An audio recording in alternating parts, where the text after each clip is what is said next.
Muy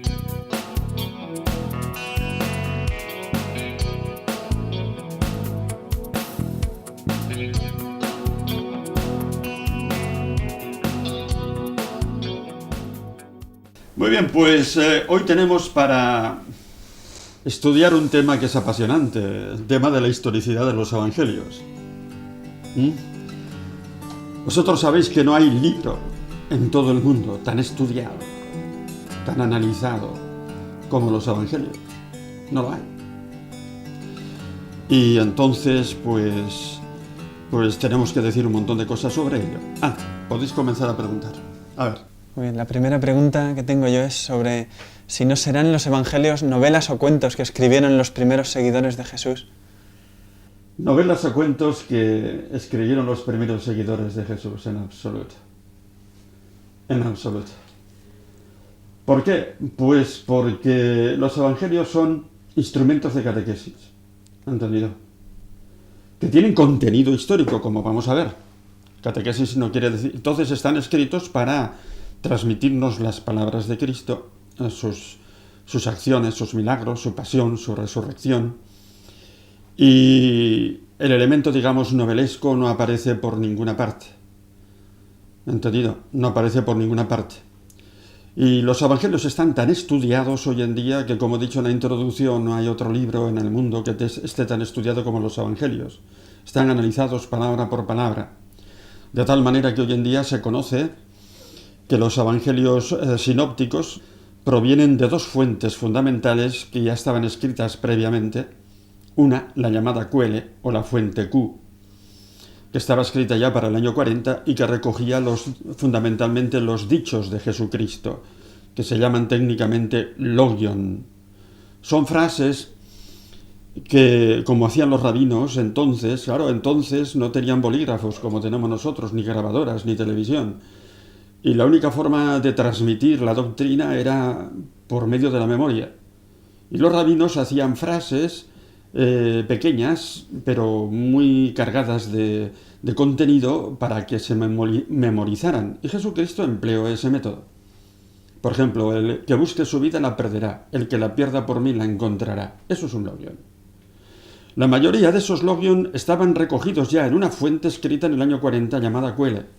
Y esa fuente nos la traen Lucas y Mateo, no San Marcos. Y la otra, llamada triple tradición, es una que probablemente estaba escrita ya para los años 60 y que después cogen, el primero que la utiliza es Marcos, y después prácticamente igual Lucas y Mateo.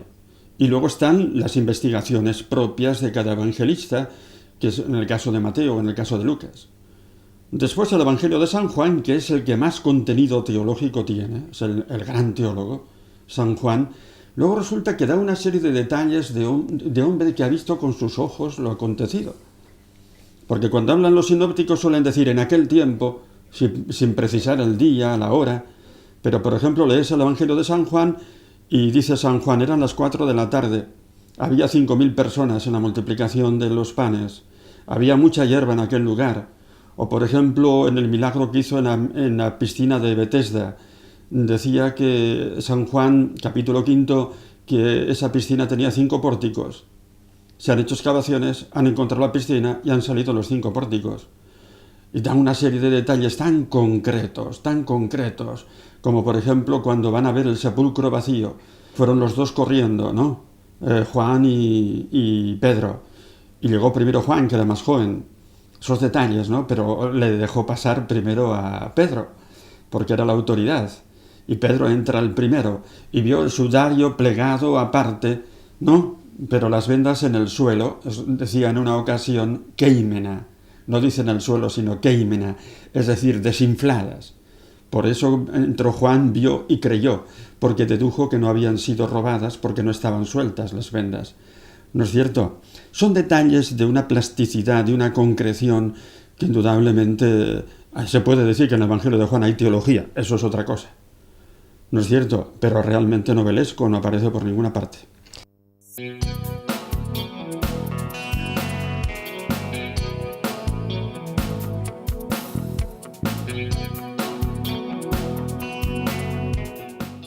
Pero no nos puede negar que hay mucho de fantástico. Por ejemplo. Porque, por ejemplo, podríamos citar los milagros de Jesús cuando resucita a la gente, el nacimiento de Jesús de una virgen. Todo eso no hay quien se lo crea hoy en día, ¿no? Que no hay quien se lo crea hoy en día. Bueno, yo te puedo decir una cosa, mucho. es que la gente hoy en día precisamente lo único que cree es en novelas. Por ejemplo, el Código Da Vinci. Eso es una novela y se lo ha creído la gente. La gente se cree eso porque la gente necesita mitos para destruir la verdad. La gente necesita que el cristianismo no sea verdad porque es la única verdad que le puede interpelar. ¿Me entiendes? Yo cuando estudiaba, lo he dicho alguna vez, existía el marxismo, el existencialismo. Hoy ya no existe nada de eso. No existe más que el cristianismo, la única luz que hay en este mundo. La gente cree en mitos. Ahora bien, tú dices, ¿no es mito los milagros de Cristo? Pues no. ¿No es mito la resurrección? Pues no. Hoy se han estudiado los evangelios de tal manera, como digo, desde el punto de vista histórico, que se han aplicado y se aplican cada vez más los criterios de historicidad, que son criterios de sentido común que emplea también la historiografía normal, ¿no es cierto? Por ejemplo, criterio de múltiple fuente. Dice así, si un dato determinado, por ejemplo, aparece en todas las fuentes que componen los evangelios, que se compusieron en tiempos muy distintos, la cual se escribe en el año 40 y el evangelio de Juan en los últimos años 90, y resulta que coinciden en lo fundamental, pues ¿cómo se pusieron de acuerdo? Por fax. Estamos en el siglo I. ¿Me entiendes? Pero es que luego ese dato aparece en la triple tradición, aparece en las fuentes propias de Lucas, aparece en la fuente propia de Mateo, aparece en el libro de los Hechos. Entonces hay que concluir que es verdad, criterio de múltiple fuente. Criterio de discontinuidad, esto es precioso. La comunidad primitiva no se puede inventar algo que va en contra de su forma de pensar. Y ahora tú me has dicho la resurrección, ¿no es cierto? La resurrección está atestiguada por unas mujeres. Eso no se lo puede inventar aquella comunidad primitiva. ¿Por qué? Porque el testimonio de una mujer no valía nada.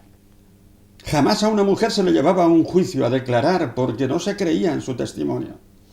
En tiempos de Cristo había un rabino que escribió, Señor, te doy gracias porque no me has hecho ni burro ni mujer. ¿Entendido? Y resulta que el hecho principal del cristianismo está atestiguado por unas mujeres. Señores míos, si esto se lo hubiera inventado la comunidad primitiva, no habrían puesto a esas mujeres, ¿me entiendes?, como testigos. Habrían dicho que al primero que se le apareció fue a Pedro, que era el jefe. Y sin embargo a Pedro no se le aparece el primero, ni muchísimo menos. Ni a los apóstoles se les aparece el primero. Criterio de discontinuidad. Te voy a poner otro ejemplo, pues la institución de la Eucaristía. Eso no se lo puede inventar la comunidad primitiva, porque Jesús dice, tomad y bebed, este es el cáliz de mi sangre de la nueva alianza. Señores míos, la comunidad judía no podía beber y comer la sangre. Era un pecado gordísimo, prohibido por el Levítico. Eso no puede venir de una comunidad de origen judío, como era la comunidad primitiva. Y entonces realmente se aplican estos criterios y llegas a tocar con los dedos la verdadera historia, ¿me entiendes? Has dicho tú, por ejemplo, otras cuestiones fantásticas como la concepción virginal de Jesús. No, bueno, es que realmente se puede decir eso, es la mentalidad judía que cuando quiere poner, digamos, resaltar la importancia de una figura, dice que ha sido concebido de una manera virginal. ¿No es cierto? Querida señorita Silvia, no me encontrarás la virginidad en el Antiguo Testamento ni una sola vez. Todos los personajes del Antiguo Testamento nacen de un padre y de una madre. De una virgen nunca. La virginidad, además, en aquella cultura no se estimaba. Una mujer se tenía que casar y tenía que tener hijos. ¿Por qué? Porque, entre otras razones, de un matrimonio de esos nacería el Mesías. Y eso influía también. Pero una mujer judía que no se casara, que no tuviera hijos, era una mujer despreciable. La virginidad ha venido con el cristianismo. No se lo ha inventado nadie. Nació cuando Jesucristo, pues les pidió a los suyos que le siguieran de una manera incondicional. ¿Entendido? Y dejaron sus familias, y dejaron sus mujeres, y dejaron sus hijos. Estaban casados, claro, lógicamente todos, pero lo dejaron todo. Y después realmente la virginidad ha ido entrando, pero a consecuencia del cristianismo. No como género literario para preparar, ¿no?, El cristianismo no, sino todo lo contrario, es el cristianismo el que introduce la virginidad. Y la virginidad no significa que Jesús desprecie el matrimonio, no. Nadie lo valora tanto como Él. Dios creó al hombre y a la mujer para que los dos se unan y forman una sola carne, de tal manera que lo que Dios unió no lo separe el hombre, dice Jesucristo en el capítulo 19 de San Mateo, ¿no es cierto? Entonces, ¿cuál es el sentido de la concepción virginal? Para que nos demos cuenta que Cristo viene como un don de Dios. Que el cristianismo no viene de la voluntad de los hombres, sino de un don de Dios. Y es un signo de que ahí ha comenzado algo radicalmente nuevo que viene del cielo, ¿no es cierto?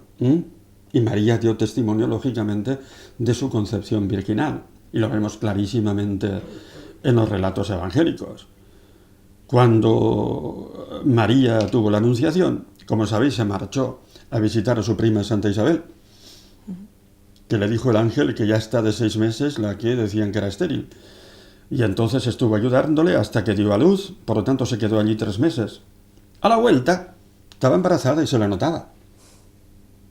Entonces la tentación de San José, ¿sabes cuál fue? Pensar que le había engañado. Lógico. Y quiso repudiarla en secreto, porque era buena persona, porque tenía derecho a apedrearla. A una mujer que traicionaba, ¿entendido? Se le apedrea y se la mata. Y por eso resolvió abandonarla en secreto. Pero, porque era buena persona. Pero entonces el ángel se le aparece y le dice: no temas recibir a María, que lo que lleva en su seno es obra del Espíritu Santo. Y los relatos son tan bonitos, tan coherentes, tan inimaginables para aquella cultura, que ciertamente te das cuenta que no se pueden explicar si no son históricos, ¿me entiendes? Los milagros. Bueno, mira, milagros ocurren en estos días entre nosotros. En Lourdes, en Fátima. Es que los milagros no son un hecho. Por ejemplo, nunca os habrá hablado nadie de Alexis Carrel, premio Nobel de Medicina francés. No eran cualquiera, ¿sabéis? Y él había oído hablar de Lourdes, pero no se lo creía. Y una vez ya le entró la curiosidad y hizo un viaje hasta Lourdes y llevó unos cuantos enfermos de su clínica y llevaba una muchacha con peritonitis tuberculosa, de la que dijo: esta chica se me va a morir por el camino. No va a llegar a Lourdes. Y dijo: si esta chica se me cura en Lourdes, dijo riéndose, me hago fraile. Se le curó delante de sus narices. De repente. Y él mismo tuvo que hacer los análisis y dar un testimonio de cómo encontraba a esta chica. Y ahí hay 65, 66 milagros en Lourdes estudiado por un comité de médicos, y forman parte de ese comité gente que no es cristiana, porque la Iglesia quiere que se estudien desde el punto de vista médico. La Iglesia pregunta: díganos ustedes si esto se puede explicar por alguna causa humana, psicológica o como sea. Y cuando ese comité de expertos dice que eso es inexplicable humanamente, entonces la Iglesia lo declara milagro. ¿Me entiendes? Entonces, claro que aparecen milagros, porque es que Cristo es Dios que está entre nosotros, y entonces pues Él mismo les dice: si no me creéis a mí por lo que yo os digo, creedme al menos por las obras que yo hago. Y sabéis que yo estoy en el Padre y el Padre en mí. Y los milagros los presenta Jesucristo en una doble dimensión: como victoria sobre el reino del mal, la enfermedad y la muerte que han entrado en este mundo, por el pecado del primer hombre, y al mismo tiempo como confirmación de que Él viene del Padre. Si yo no hubiera hecho las obras que jamás ha hecho nadie ante ellos, no tendrían pecado. Juan 15, 24. Pero ahora les han visto y nos odian a mí y a mi Padre. Entonces, cuando se estudian los milagros sin prejuicios, sin ideologías, aparecen en toda su plasticidad, en toda su verdad. Y todavía no he conocido una razón para dudar de los milagros de Cristo. He conocido prejuicios. Podrían haber sido Por eso, escritos... déjame terminar, por eso cuando explico ahora yo en la facultad el tema de los milagros, empiezo hablando de los prejuicios. Les digo a los alumnos: no he conocido después de tantos años estudiando una verdadera razón para dudar de los milagros de Cristo. Lo que sí he conocido son prejuicios. ¿Entendido? Vamos entonces a exponer primero los prejuicios. ¿Qué decías tú? El engrandecer a Jesús por los apóstoles con estas historias no podría haber sido un motivo más que suficiente para escribirlos. Engrandecer a Jesucristo. Engrandecerlo, ¿cómo?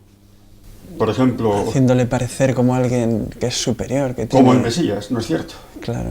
Presentándolo como el Mesías. Abres los evangelios y te das cuenta de que Jesucristo no se llama nunca a sí mismo Mesías. Toma ya, criterio de discontinuidad. Si eso hubiera sido escrito para engrandecer la figura de Jesús como Mesías, lo lógico es que el Señor apareciera diciendo yo soy el Mesías.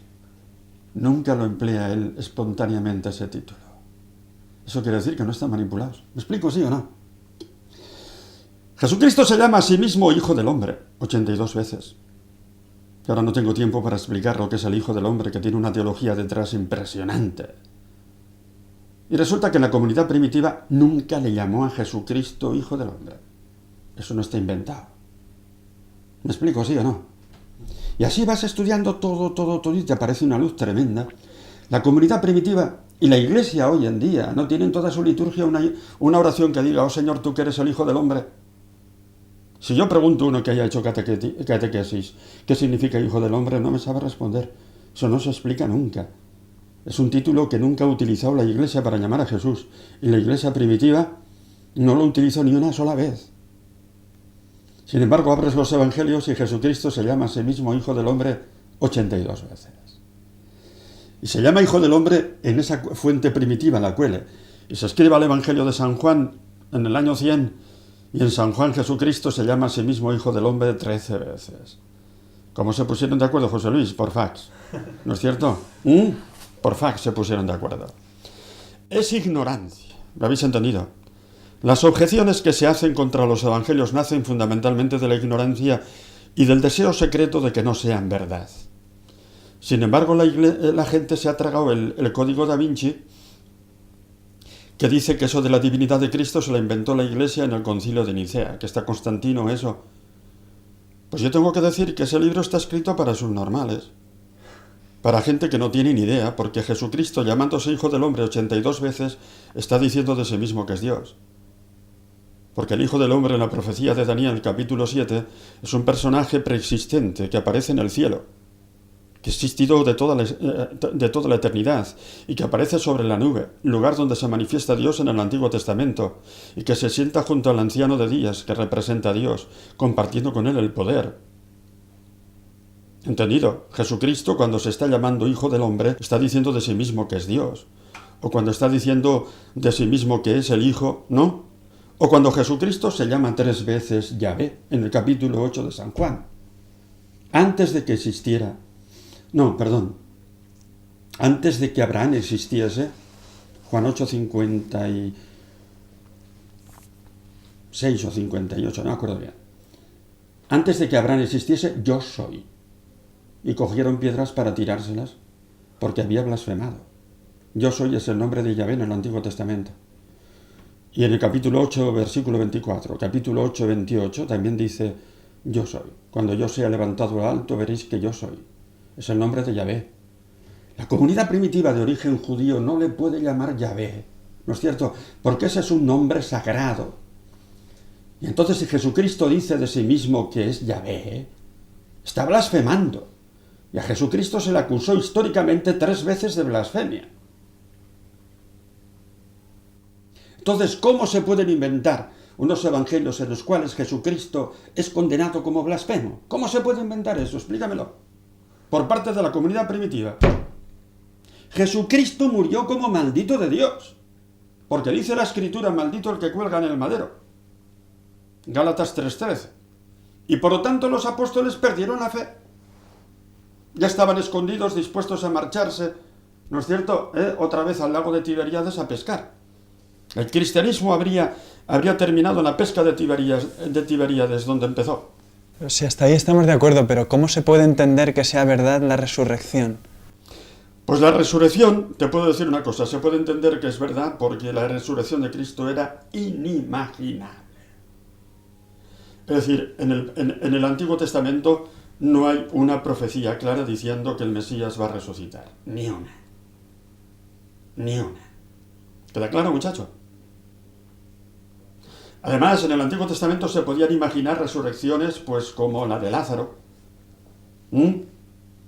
Pero resurrecciones que en el fondo es volver otra vez a la vida normal, pero una resurrección escatológica, definitiva, con un cuerpo inmortal, glorioso, eso no cabía en su mentalidad. Y entonces llegaron a creer, ¿por qué? Porque le vieron y le tocaron. Empezando por unas mujeres cuyo testimonio no vale. ¿Me entiendes la cuestión? Y entonces, indudablemente, recobraron la fe porque le tocaron de nuevo, porque se les apareció. Porque el cristianismo no es una fantasía, un cuento. El cristianismo nace del ver y del tocar.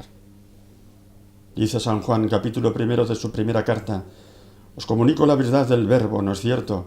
Que nos hemos tocado con nuestras manos, que hemos visto. ¿Entendido? El cristianismo nace del ver y del tocar.